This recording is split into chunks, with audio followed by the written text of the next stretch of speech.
है। मीरा सीताराम से कहती है कि ये कुछ अजीब हो रहा है, हमें किसी ज्ञानी की सहायता लेनी चाहिए। दोनों वन में चले जाते हैं। वन में एक बहुत बड़े साधु थे, जिन्हें भूत भविष्य और वर्तमान के विषय में सब ज्ञान था। उनके पास चले जाते हैं। साधु बाबा, साधु बाबा, हमारा रक्षण कीजिए। क्या हुआ पुत्र? साधु बाबा, मेरे खेत में बनाया हुआ कुआं अचानक गायब हो जाता है। हाँ साधु बाबा, हमने बड़ी मेहनत से कुआं बनवाया था, पर सुबह जब हम खेत में जाते हैं तब कुआं अपने स्थान पर नहीं होता। बाबा जी, आप ही हमारी सहायता कर सकते हैं। आपको तो तीनों कालों का ज्ञान है। आप ही बताइए कि उस विचित्र कुएं का रहस्य क्या है। पुत्र, हमारे इस जन्म में जो भी अनुभव हमें आते हैं, उसकी कड़ियां हमारे पिछले कई जन्मों से जुड़ी हुई होती हैं। तुम्हारे साथ ये जो विचित्र घटना घट रही है, उसकी कड़ी भी तुम्हारे किसी पिछले जन्म से जुड़ी हुई है। आप क्या कह रहे हैं साधु बाबा? मेरी कुछ समझ में नहीं आ रहा है। पुत्र, तुम्हारे पिछले जन्म में तुम एक बहुत बड़े साहूकार थे।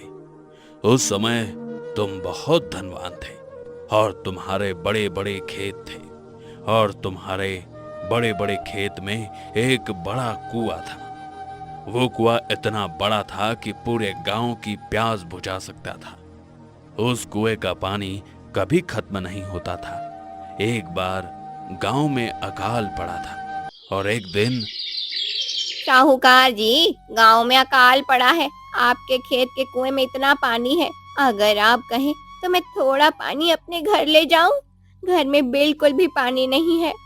पूरे गांव में मेरा ही एक कुआं है क्या, जो तुम मेरे कुएं में पानी लेने आ गई हो? क्या बुढ़िया? साहूकार जी, गांव के सभी कुएं सूख गए हैं। किसी भी कुएं में पानी नहीं है। सभी गांव वाले प्यासे हैं। इसका मतलब है कि अगर मैंने तुम्हें पानी दे दिया तो एक एक करके सभी गांव वाले मेरे कुएं से पानी लेने आएंगे। मैं नहीं दूंगा तुम्हें पानी। कमला काकी चली जाती है। उसे रास्ते में वसुधा मिलती है। उसके हाथ में खाली हंडा था। क्या हुआ कमला काकी, दे दिया साहूकार ने पानी? अरे कहाँ, वो साहूकार तो बड़ा ही दुष्ट है। हम सबकी जमीनें उसके पास गिरवी हैं। उसका ब्याज जीता है और हम पर ही रोब जमाता है। मुझे बोल रहा था कि गांव किसी दूसरे कुएं से पानी भर लो। वो मुझे बोल रहा था कि जाओ कहीं और किसी और गांव से पानी भर लो। क्या उसने ऐसा कहा? आपने उसे बताया ना कि सभी कुएं सूख चुके हैं? हाँ, मैंने उसे कितना कहा कि गांव में सिर्फ आपका ही कुआं ऐसा है जो पानी से भरा हुआ है। तो कहने लगा कि फिर अब एक एक करके पूरा गांव मेरे कुएं से पानी लेने चला आएगा। उस दुष्ट के पास अभी पानी है, इसलिए उसे बहुत घमंड आया है। पर अगर कभी ऐसा दिन आया कि उसे पानी के बिना तड़पना पड़े, तब उसे हमारी पीड़ा का अनुभव होगा। तुम सही कह रही हो वसुधा, पर वो तो बाद की बात है। अभी हम सब क्या करें? पानी का प्रबंध कैसे करें? पूरे गांव में पानी के बिना लोगों की हालत खराब हो रही है। हाँ, अरे मैंने तो सुना है कि कुछ लोग ये गांव छोड़कर कहीं और जाकर बसने का विचार कर रहे हैं। अब सबके पास दूसरा कोई रास्ता नहीं तो नहीं है। अब अगर जैसे ही पानी का प्रबंध नहीं हुआ तो हमें ये गांव छोड़कर जाना ही पड़ेगा। कब तक हम पानी की प्रतीक्षा में यहाँ रह सकते हैं? ऐसे ही कुछ और गांव वाले साहूकार करोड़ी मल के पास आते हैं और पानी मांगते हैं, पर साहूकार करोड़ी मल किसी को पानी नहीं देता। गांव वालों के जानवर पानी के बिना तड़पने लगते हैं और कुछ की मृत्यु हो जाती है।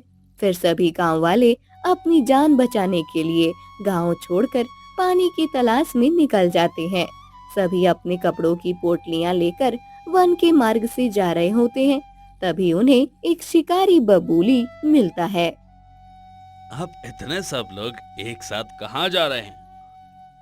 बेटा, हमारे गांव में अकाल पड़ा है। एक बूंद भी पानी नहीं है किसी के पास। हम सब पानी की तलाश में गांव छोड़कर जा रहे हैं। अब जहां पानी का प्रबंध हुआ है, वहीं हम अपना नया गांव बसा लेंगे। अच्छा, मैं आपकी सहायता कर सकता हूँ। इस वन के उस पार एक नदी है। उस नदी में पूरे साल पानी रहता है। आप सब